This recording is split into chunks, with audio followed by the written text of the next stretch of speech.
What's going on, everybody? Justin with the Podcast Dojo. So today I'm going to do something a little different. Now, I talked about Cloverleaf Mall. I've done 2 videos on that. I'll put links to and annotations I'll put links in the description and annotations at the end of the video. But there's something that has really intrigued me about this mall, and that is the Cloverleaf Mall or the dollar store murders. Well, I guess you could call them the Cloverleaf Mall murders too. The reason I find this so intriguing is 1, it's in my hometown, and then 2, it's the fact that this case has never been solved. In fact, most people attribute this being like the final straw in the downfall of the mall, and I actually think a lot of it is because they never solved it. I feel like if it had been solved, I feel like maybe, it could have held on a couple more years, but yeah, most people attribute this to the downfall of the mall. Now, I have my own theory on what I think happened, but first, for those of you that are not familiar with what I'm talking about, I'm going to read a little news article here. I will put a link to that in the description, and there's also a Reddit page that is really interesting about this that I will put in the description. So, I'm going to go ahead and read the basics of what happened here, and then I'm going to tell you what I think happened. So, it says, in the early morning hours of November 8th, 1996, the families of 2 women who worked at the all-for-one dollar store at Cloverleaf alerted police that the women hadn't come home from work the night before. The women's cars remained in the mall parking lot, an ominous sign. While the families waited anxiously outside, a patrol officer obtained a key from a store employee and stepped inside. He discovered the bodies of Charlita Singleton, age 36, and Cheryl Edwards, age 25, in the rear office. Both women had been stabbed repeatedly. A safe was open with money apparently missing. Police suspected robbery. The investigation would turn up no enemies of the victims or bumps in their personal lives. A couple peculiar details were intriguing. A stolen vehicle was discovered in the mall parking lot, and a man was seen running outside the mall around the time of the murders. But the leads never went anywhere, and soon the murders like the mall faded into the background. An article published 8 years after the murders mentioned that police have reconsidered the robbery angle. Robbing a dollar store would likely be a low-stake crime of opportunity, so why are the victims brutally stabbed? The investigation found that the killer entered through the back door, which opens to the parking lot. Would a random robber know who or what was behind that door? So that's the basics of it. I'll leave a link in the description so you can read the rest of it. So, here is what I think happened. So one of the theories is that stolen vehicle was actually a U-Haul truck from Tennessee that was left outside. I do not think it was an out-of-town thing. Because I feel like, now if there was like a string of robberies that like went up and down the East Coast or something, I might be able to buy that, but here's why I don't think it was an out-of-town criminal. To plan out a murder, I'm gonna go to this mall, that's so many hours worth of driving with a stolen vehicle, and I'm gonna rob a dollar store of all things. I feel like the trip to Cloverleaf Mall from Tennessee would probably have cost them more than anything they could have taken from the mall. And also, the police mentioned that they were stabbed multiple times. And the reason I don't think this was just a random run-of-the-mill robbery is the fact that I feel like I watch a lot of crime documentaries, and I feel like a lot of times when someone's doing like a robbery, like a break-in and entering, I feel like a lot of times that they don't want to run into anybody. Like, that's why they say a lot of home invasions actually happen in broad daylight during the day, because they want to go when they think people are at work, not when they think they're going to run into somebody in the house.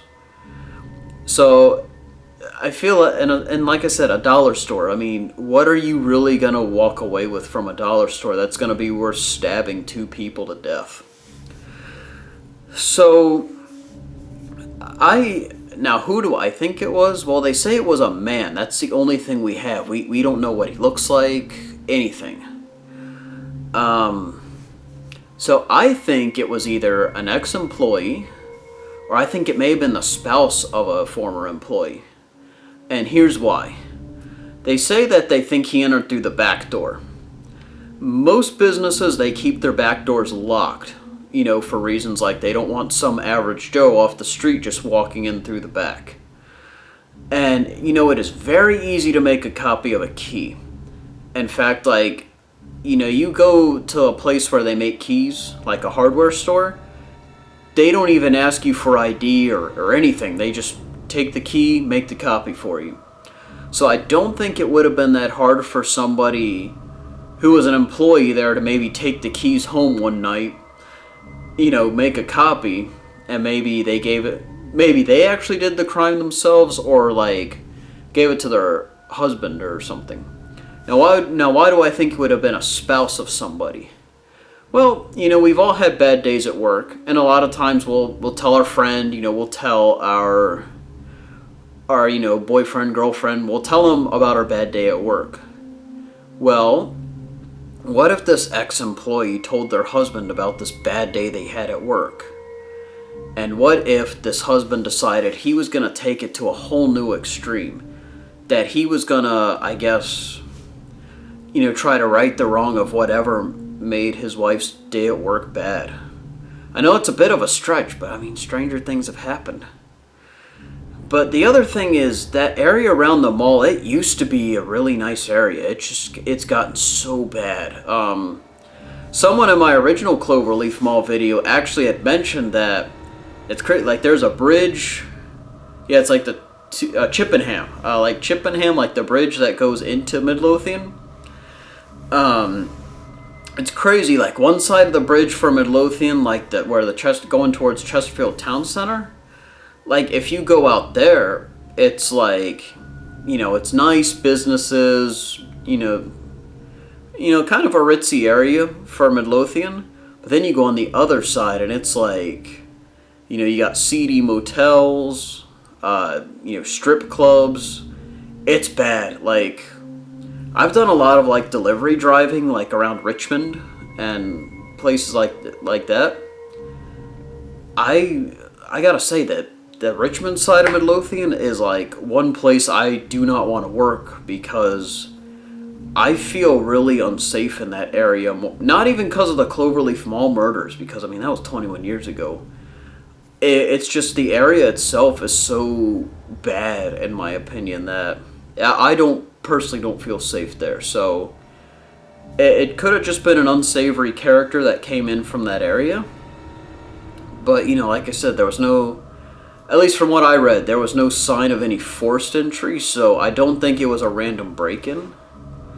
But I definitely think it was even though they say that the two women had no enemies, I still think it was an ex-employee. Or even if it wasn't an ex-employee of the All-for-$1 store, I think it may have definitely been another mall employee that maybe knew them.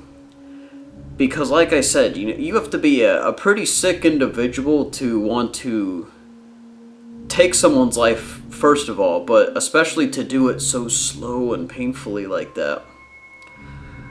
So that is my theory. I think that it was definitely an ex-employee, even though the police did say they interviewed the ex-employees and didn't find anything suspicious, but that's just it. A lot of these people who do these heinous crimes, they're people you would least expect to do it. But yeah, I personally think it was definitely somebody who knew these women. It's really sad that this happened. I don't know if we'll ever know who did it. I really hope we do. So that way the families of these women can have some closure.